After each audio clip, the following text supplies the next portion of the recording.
축복하여 주옵소서. 이 시간도 하나님의 말씀 가운데 하나님의 원리를 깨닫기를 원합니다. 하나님의 원칙들을 저희들이 배우기를 원합니다. 주시는 말씀 속에 저희의 귀를 기울이고 말씀하시는 그 말씀에 우리의 마음판에 잘 새겨서 한 주간도 주의 뜻 가운데 살아갈 수 있는 복된 이한 시간 되어질 수 있도록 축복하여 주옵소서. 마른 막대기보다도 못한 족을 주께서 세우셨는데 믿음을 강권을 더하여 주시고 성령의 충만함을 더하여 주셔서 오직 하나님의 말씀을 하나님의 말씀대로만 전달할 수 있는 대언자로 삼아 주옵소서. 존귀하신 예수님 이름으로 기도드립니다. 하나님 말씀 창세기 24장 1절부터 9절까지 말씀입니다. 제가 가지고 있는 성경책은 구약성경 30쪽 정도에 있습니다. 창세기 24장 1절부터 9절까지 우리 존귀하신 하나님의 말씀 우리가 서로 교독하면 우리의 입술이 복될 줄로 믿습니다. 제가 먼저 24장 1절을 읽습니다. 아브라함이 나이가 많아 늙었고 여호와께서 그에게 범사의 복을 주셨더라. 아브라함이 자기 주 모든 소리를 맡은 늙은 종에게 이르되 사람에게 내 복지 밑에 대소를 내가 너에게 하늘의 하나님 땅의 하나님이신 여호와를 가리켜 맹세하게 하노니 너는 내가 거주하는 이 지방 가나안 족속의 딸 중에서 내 아들을 위하여 아내를 택하지 말고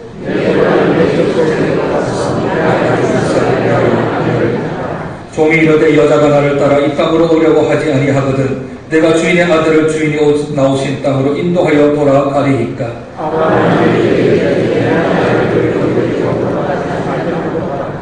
하늘의 하나님 여호와께서 나를 내 아버지의 집과 내 고향 땅에서 떠나게 하시고 내게 말씀하시며 내게 맹세하여 이르시기를 이 땅을 내 씨에게 주리라 하셨으니 그가 그 사자를 너보다 앞서 보내실지라.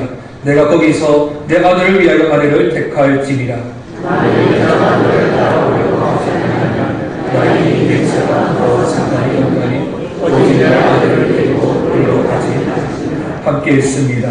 그 종이 이에 그의 주인 아브라함의 허벅지 아래에 손을 넣고 이 일에 대하여 그에게 맹세하였더라.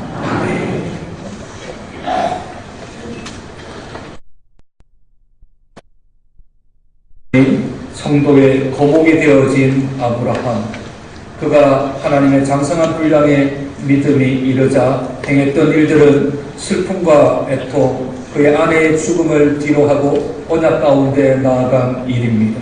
뿐만 아니라 하나님의 언약과 말씀을 지키기 위하여서 가나안 땅의 첫 번째 매장지 땅을 사게 되어지므로 하나님의 언약을 자기 스스로 하나님의 언약들을 실행하며 이루어가는 모습들도 보게 되어집니다.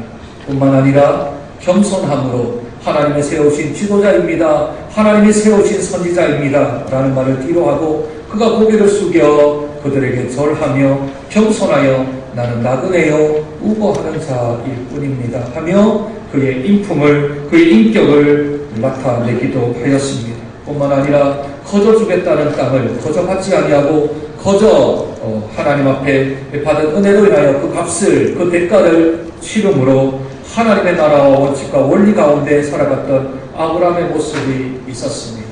이제 그의 나이 140세가 되었고 그의 독생자 아들 이삭의 나이는 40세가 되었습니다.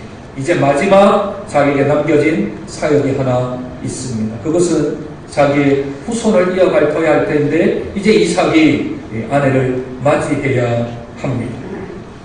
그래서 이제 24장에는 아브라함이 자기의 자부인 며느리를 얻고자 하는 이야기가 진행되어집니다. 그런데 24장 1절은 이렇게 시작합니다. 아브라함이 나이가 많아 늙었고 여호와께서 그에게 범사의 복을 주셨다. 다시요. 아브라함이 나이가 많아 늙었고 여호와께서 그에게 범사의 복을 주셨다. 이 한 구절 안에 서로 크나큰 극한 대조가 이루어집니다. 늙었다 하는 말은 부정적인 의미가 있지요. 그런데 뒤에 그에게 범사의 복을 주셨다라는 말은 긍정적인 이야기. 이 둘을 서로 대조시키고 있습니다. 우리 사랑하는 어르신들 범사의 복이 있기를 주님의 이름으로 축복드립니다. 그냥은 안 되고요. 믿음의 성장, 신앙의 성숙한 그러한 믿음이 자 있습니다. 이 두 가지를 함께 공용하여 쓰는 자가 곧 하나님의 자녀인 거죠. 세상 사람들은 이렇게 말합니다. 나이가 들면 들수록 돈이 필요하다. 나이가 들면 들수록 돈이 필요하다. 우리 자녀분들, 우리 어르신들에게 돈 많이 드리십시오. 아멘이 없습니다. 어떡합니까 이거. 나이가 들면 돈이 필요하다는 거예요. 돈이 없으면 자존심이 상할 때도 많고요. 또 행할 일들에 있어서 참 그래도 손주라도 오면 용돈이라도 넉넉하게 또 이렇게 주고 또 쓰는 거 있으면 선물이라도 하나 있다 하고 주면 그 마음이 얼마나 기쁘겠습니까. 그 돈이 없으면, 물질이 없으면 참 비참한 지경에 서 있을 수도 있지. 세상 사람들은 나이가 들면 돈이 있어야 된다라고 하지만 예수 믿는 사람들은 나이가 들면 들수록 범사에 복이 있어야 될 줄로 믿습니다. 돈뿐만 아니라 우리의 모든 행사에 있어서 범사에 있는 복이 우리 교회에게 충만하게 되기를 주님의 이름으로 축복드립니다. 그런데 지금 24장은 사라가 죽은 지 얼마 안 되었습니다. 나이는 많아서 점점 다리와 손에 힘이 빠져가고 있습니다. 어찌 보면 연골 수술을 해야 될지 또는 어디에 수술을 또 해야 될지 아니면 아침마다 약을 한 움큼씩 먹어야 할지 모르는 나이가 많아졌다 안 하고 오늘 성경은 나이 많아 늙었다 그렇게 부정적인 표현을 합니다. 그럼에도 불구하고 범사에 복이 있다라고 하는 것은 아브라함이 나이는 많이 들었고 늙었지만 신앙은 늙지 않았습니다. 나이는 어쩔 수 없이 먹는 건데 그런데 신앙마저 늙지는 않았다는 것이지. 나이가 들면 들수록 더 하나님을 사랑하는 마음이 더 커나가요. 하나님을 향한 내 마음은 더욱더 간절해지며 또한 내 삶은 하나님의 은혜로 점철되어져 있는 그런 삶을 살았기에 그가 복이 있다 말을 하는 것이지. 아마도 제가 아브라함을 보지는 않았지만 머리가 이제 백발이 되었을 것입니다. 한 올 한 올 그 검은 머리가 흰머리로 바뀌어지는 것이 기도의 흰머리며 또한 하나님의 은혜의 흰머리며 영광의 흰머리가 된 줄로 믿습니다. 그래서 잠언 16장 31절에는 백발은 영화의 멸류관이다 합니다. 영화의 멸류관. 영화가 뭐죠? 성화되어진 끝자락입니다. 성화의 끝자락을 영화로운 단계, 그래서 영광스러운 단계에 이르는 것을 영화라고 말을 하는 겁니다. 뭐가요? 백발. 머리가 휘어지는 것, 머리가 하얘지는 것이 영화의 멸류관이라. 멸류관은 왕들이 쓰는 관을 말합니다. 그러니 그 삶의 일거수일투족 한 걸음 한 족적들이 하나님의 은혜로 채워져서 그 검은 머리가 흰 머리로 바뀌어가며 믿음의 종적을 나누고 믿음의 역사를 세워 나가는 삶, 그 삶을 살아갔던 삶이 아브라함의 삶이었지. 나이가 들면 들수록 나이는 몸은 늙어가지만 그러나 내 영혼은 더욱더 새로워져 가며 주님을 닮아가며 주님을 본받는 삶을 살아갔던 삶이 아브라함의 삶입니다. 그러므로 하나님께 주시는 귀한 은혜가 우리 사랑하는 우리 장전의 우리 귀한 믿음의 백성들 안에 충만하게 되어지기를 주님의 이름으로 축복드립니다. 그 축복 중에 가장 큰 축복이 뭔지 아세요? 내가 하나님의 받은 범사의 은혜 가운데 가장 큰 축복 한 가지를 꼽으라면 그건 사랑을 주시는 하나님의 복입니다. 세상 말로는 인복이라고 하죠. 인복. 내 주위에 많은 사랑을 붙여주시는 것, 내 주위에 사람이 있게 하는 것, 그것이 하나님이 주시는 범사의 복 중에 가장 큰 복입니다. 그래서 오늘 성경은 2절에 이렇게 말합니다. 아브라함이 자기 집 모든 소유를 맡은 늙은 종이라고 표현을 합니다. 여기도 또 늙었대요. 늙었는데 이 종 또한 나이는 많이 들었는데 그런데 이 종은 아주 특별한 종입니다. 왜냐하면 오늘 본문이 자기 집의 모든 소유를 다 맡고 있는 종이랍니다. 이 사람이 엘레셀인지는 성경이 밝히고 있지 않아서 잘 모릅니다. 그런데 이 종이 아브라함의 재산에 대하여 어떻게 생각하고 있는지 아세요? 오늘 본문 읽지는 않았지만 우리 넘겨서서 36절 한번 보실 거예요. 36절은 이제 본토 친척 집으로 가서 그 얘기하는 말입니다. 36절 제가 읽습니다. 나의 주인의 아내 사라가 노년의 나의 주인에게 아들을 낳으며 주인이 그의 모든 소유를 그 아들에게 주었나이다. 그의 모든 소유를 그 아들에게 주었나이다. 2절은요, 아브라함이 자기 집 모든 소유를 맡은 늙은 종이라고 표현합니다. 아브라함은 지금 이 늙은 종에게 자기의 모든 소유를 다 맡겨두었습니다. 그러면 그 종은 뭐라고 생각할까요? 이것은 내가 잠시 맡아놓은 것이다. 그의 아들 이삭이 아직 결혼을 하지 않았기 때문에 재산권이 없으므로 그 아들이 결혼할 때까지 내가 맡고 있다가 그 아이에게 내가 주어야 할 것이다라는 것을 기억하고 있는 사람입니다. 성직이라면 좀 교만할 수도 있을 터인데 그렇지 아니하고 재물에 관한 확실한 이것은 주인의 것이며 내가 잠시 맡고 있다가 저 아들에게 주어야 할 재물 집안의 소유다라는 것을 기억하고 있습니다. 그뿐만 아니라 오늘 본문 3절에 보면 하나님의 이름으로 맹세할 수 있는 종입니다. 하나님을 모르는데 하나님의 이름으로 맹세할 수 있을까요? 그렇지는 않겠지. 12절 한번 볼까요? 12절은 그 종의 기도문이 나옵니다. 그가 이르되 우리 주인 아브라함의 하나님 여호와여 원하건대 오늘 나에게 순조롭게 만나게 하사 내 주인 아브라함에게 은혜를 베푸시옵소서. 자기의 주인을 위하여 기도합니다. 내가 오늘 순적히 가서 순조롭게 사람을 만나고 사람을 만나서 그 자부가 될 그 여인을 데리고 다시 아브라함이 있는 곳으로 올 수 있도록 그렇게 기도를 하는 늙은 종입니다. 뿐만 아니라 27절 한번 보겠습니다. 27절 이르되 나의 주인 아브라함의 하나님 여호와를 찬송하나이다. 나의 주인에게 주의 사랑과 성실을 그치지 아니하셨사오며 여호와께서 길에서 나를 인도하사 내 주인의 동생 집에 이르게 하셨나이다. 이 사람의 기도를 하나님이 인도하셨고 내가 여기가 아브라함의 동생 집인지도 잘 몰랐는데 하나님이 성실과 하나님의 사랑으로 나를 이곳까지 인도하셨다며 하나님을 찬송하고 있는 종입니다. 아브라함의 재산을 관리하지만 그 재산에 눈독 들이지 아니하는 종입니다. 뿐만 아니라 아브라함에게 기도를 받고 기도를 받았을 뿐만 아니라 아브라함을 위하여 기도하고 또한 이 모든 일들이 다 순조롭게 진행될 때에 하나님 앞에 영광을 올려드리는 늙은 종이 아브라함의 종이라는 겁니다.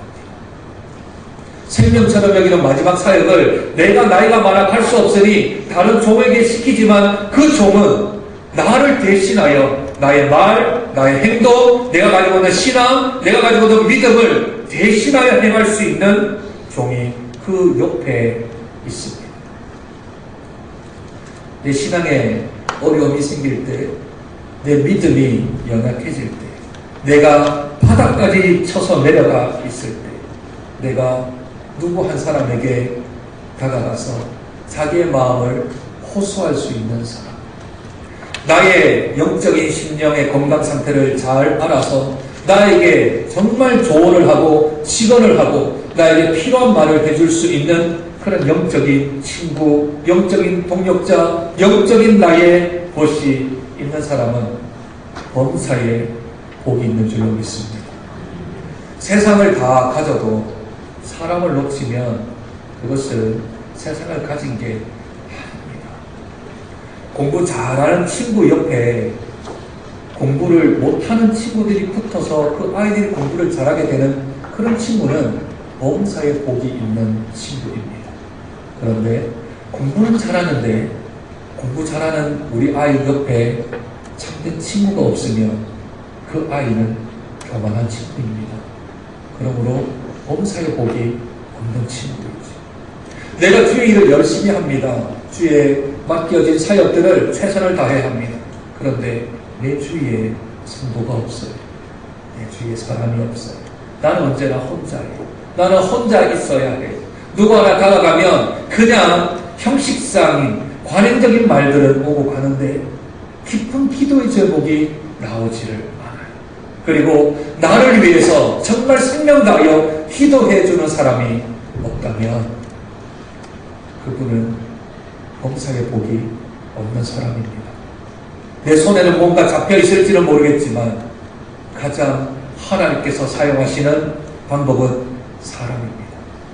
그런데 그 사람이 내 주위에 없는 것만큼 불행은 없지요. 그러니 우리가 주님 앞에 그렇게 기도해야 합니다. 하나님, 저에게 믿음의 동력자를 붙여주십시오. 저에게 서로 정말 깊은 내면의 심령의 깊은 기도의 제목을 나눌 수 있는 사람을 저에게 붙여주십시오.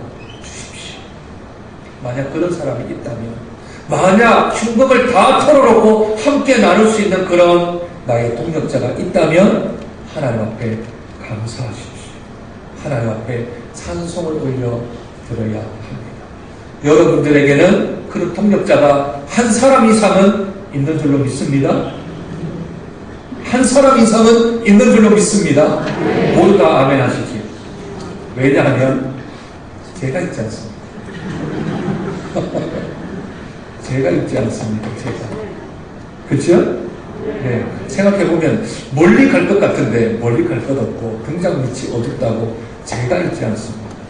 여러분들의 그 아픔, 여러분들의 그 슬픔, 여러분들의 그 기도 제목, 여러분들이 가지고 있는 그 무거운 짐들 혼자 지기 어려울 때 언제라도 목양신문을 두드리고 그 안에 들어와서 자기의 마음을 말할 수 있는 사람, 그 사람이 목사여야 합니다. 그러니 여러분들은, 우리 장정교회 성도들은 그런 동력자가 한 명 이상의 있는 줄로 믿습니다. 아멘. 그렇죠. 그게 목사가 해야 할 일이거든요. 그게 하나님의 동력자입니다. 목사가 높은 데 올라가 있는 사람이 아니고요. 목사는 지극히 낮은 데 있는 사람입니다. 그러니 저에게 기도 제목도 주시고 상담도 하시고 마음을 나누고 해결해 드릴 수는 없습니다. 목사가 능력이 없어서요. 그러나 마음은 함께 할 수 있습니다. 함께 기도할 수 있습니다. 함께 협력할 수는 있습니다. 그 해결을 위하여 같이 기도하다 보면 하나님께서 길을 열어 주시겠죠.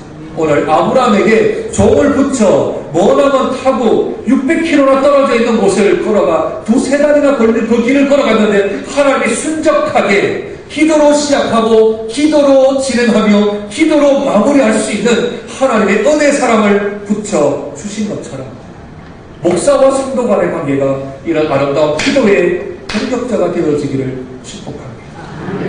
그런데 목사가 이렇게 매일 나와 함께 있을 수가 없으니까 내 가족, 내 사랑하는 성도, 내 사랑하는 구역 식구, 내 사랑하는 전도회에서 다윗과 요나단 같은, 바울과 디모데와 같은 그런 믿음의 동력자, 기도의 동력자, 그 사람을 내가 얻어서 주님 앞에 영광을 올려드리고 범사에 복이 있는 저와 여러분 되시길 주님의 이름으로 축복드립니다.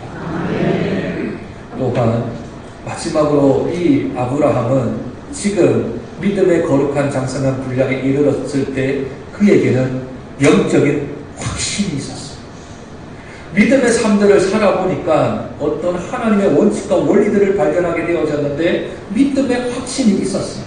그것은 무엇인가 하면 이 종을 보내면 하나님께서 반드시 이삭에게 합당한 아내를 보내어 주실 거고 그러므로 나는 믿음의 자부를 만나게 될 것이라는 확신이 아브라함에게 있었습니다. 오늘 7절 한번 볼까요? 읽었던 7절입니다. 하늘의 하나님 여호와께서 나를 내 아버지의 집과 내 고향 땅에서 떠나게 하시고 내게 말씀하시며 내게 맹세하여 이르시기를 이 땅을 내 씨에게 주리라 하셨으니 그가 그 사자를 너보다 앞서 보내실지라. 내가 거기서 내 아들을 위하여 아내를 택할지니라. 아멘. 하나님이 앞서 가신다. 지금 이 일은 내가 계획하는 게 아니고 아브라함이 계획하는 게 아닙니다. 왜냐하면 하나님께서 말씀하시길 네 후손을 낳게 하셨다 했는데 이 이삭은 인간적인 방법으로 얻은 아들이 아니지 않습니까? 약속의 아들입니다. 언약의 아들입니다. 하나님의 말씀대로 이 땅에 태어난 아들입니다. 인간적인 생각으로는 전혀 생각할 수도 없고 나올 수도 없었던 아들입니다. 그런데 이 아들을 주시겠다 하지 아니하고 하나님은 후손을 주시겠다. 그런데 그 후손이 하늘의 별처럼 땅의 모래처럼 많아지겠다 하는 겁니다. 그러니 이삭은 분명히 믿음의 아내를 맞이할 것이며 나는 믿음의 자물을 얻게 될 것임을 아브라함은 확신하고 있는 거죠. 어디에 기반해서요? 하나님의 말씀에 기반해서. 내가 너를 이 땅과 그리고 너의 후손을 이 땅에게 주리라 약속하신 그 약속을 근거로 지금 확신 가운데 믿음 가운데 아브라함은 지금 종에게 말을 하고 있는 겁니다. 그때 종이 이렇게 말합니다. 혹시 하나님께서 인도했는데 그 여인이 만약 그 땅을 떠나지 않겠다 하면 제가 당신의 아들을 데리고 그 땅으로 가야 합니까? 말아야 합니까? 합니다. 아브라함이 두 번에 걸쳐서 안 된다 합니다. 4절 내 고향 내 족속에로 가서 내 아들 이삭을 위하여 아내를 택하라. 그러나 6절 아브라함이 그에게 이르되 내 아들을 글로 데리고 돌아가지 아니하도록 하라. 8절 10절 하반절입니다. 내가 거기서 내 아들을 위하여 아내를 택할지니라. 만일 여자가 너를 따라오려고 하지 아니하면 나의 이 맹세가 너와 상관이 없나니 오직 내 아들을 데리고 그리로 가지 말지니라. 결혼이 중요합니다. 며느리를 보는 게 중요합니다. 그런데 그 며느리 될 사람이 안 떠나겠습니다 하고 이삭을 데리고 그 땅으로 가면 무엇이 문제가 될까요? 이 이삭을 갈대아 우르 지역으로 보내면 결혼을 해서 후손을 낳을 수 있는데 뭐가 문제가 되지? 땅의 문제가 생겨요. 땅의 문제. 후손을 생기는 게 목적이 아니라 하나님께서 말씀하시기를 이 땅을 너의 씨에게 주리라 약속했지 않습니까? 그러니 하나님의 후손은 하나님이 지시하신 땅, 하나님이 젖과 꿀이 흐르는 땅이라고 임명하신 가나안 땅에 살아야 합니다. 따라서 이삭이 그 땅으로 가서는 안 됩니다. 그러나 염려하지 마라. 하나님이 너보다 앞서 나가시니 하나님이 먼저 앞서가 주실 것이니 염려하지 말고 믿음으로 가라 하며 아브라함이 종에게 믿음을 독려합니다. 하나님은 이렇게 우리 인생들을 인도할 때가 한두 번이 아닙니다. 출애굽기 14장 14절에 여호와께서 너희를 위하여 싸우시리니 너희는 가만히 있으라. 출애굽기 23장 20절 내가 사자를 너의 앞서 보내어 길에서 너를 보호하여 너를 내가 예비한 곳에 이르게 하리니. 이사야 45장 2절 내가 너보다 앞서 가서 험한 곳을 평탄하게 할 것이며. 그렇게 우리 하나님이 약속해 주십니다. 하나님이 나보다 앞서 가십니다. 하나님이 나보다 먼저 일을 행하십니다. 그 일을 행하시는 여호와, 그 일을 성취하시는 여호와께서 우리보다 먼저 행하시며 먼저 앞장가 주시는 줄로 믿습니다. 이것을 가리켜서 믿음의 확신이라 합니다. 어디에 근거해서요? 하나님 말씀에 근거해서요. 내 마음, 내 감정, 내 생각, 내가 가지고 있는 그런 것 말고요. 변절치 아니하시고 변함이 없으신 하나님의 말씀을 의지하며 하나님이 먼저 행해 주실 줄로 믿습니다. 따라서 이 일이 하나님께 붙들림만 되어져 있는 것, 하나님의 뜻에 있는 것가 더 중요합니다. 만약 그 응답을 받았다면, 그 확신이 있다면, 말씀 가운데 서 있다면 두려워하지 말고 그 길을 걸어가면 하나님이 앞서 행해 주실 줄로 믿습니다. 믿음의 거장은 이런 삶을 삽니다. 믿음의 거장은 범사의 복을 받습니다. 사람을 붙여주셔서 믿음의 동력자와 함께 그 길을 걸어갑니다. 뿐만 아니라 믿음의 확신을 가지고 주의 말씀 붙들고 한족적 한 발자국 갈 때 의심과 두려움과 모든 것들은 내려놓고 오직 하나님의 말씀 바라보며 하나님의 행하실 일을 기대하며 기도하며 나아가는 사람들이 믿음의 거장, 신앙의 거인들이 되어질 줄로 믿습니다. 저와 여러분들 모든 우리 정정교회 식구들은 오늘도 한족적 한 발자국 하나님의 믿음의 발자국을 내딛어서 우리의 장성한 분량에 이르기까지 영화로운 단계에 이를 때까지 우리의 믿음의 신앙의 족적들이 계속 앞으로 전진해 나가 믿음의 거장, 신앙의 거목들이 되어지는 저와 여러분들이 되시길 주님의 이름으로 축복드립니다. 하나님 아버지, 은혜와 사랑을 감사합니다. 믿음으로 산 자에게 하나님께서 범사의 복을 주십니다. 믿음으로 사랑한 자에게는 기도의 동력자들을 붙여 주십니다. 뿐만 아니라 믿음의 결단은 신앙의 확신에서부터 하나님이 먼저 일하실 것을 우리들이 믿으며 나아가는 믿음의 거장이 되어질 줄로 믿습니다. 하나님, 믿음의 복을 허락하여 주옵소서. 믿음의 선물을 허락하여 주옵소서. 그래서 하나님의 자녀답게 믿음으로 살아가는 저희들의 삶이 되어서 장성한 분량에 이를 때까지, 충만한 자리에 이를 때까지 저희들이 성장하고 성숙하고 진보하여서 우리 하나님 앞에 멋지게 사용되어지는 복된 인생 되어질 수 있도록 주님 은혜 더하여 주시옵소서. 존귀하신 예수님 이름으로 기도드립니다.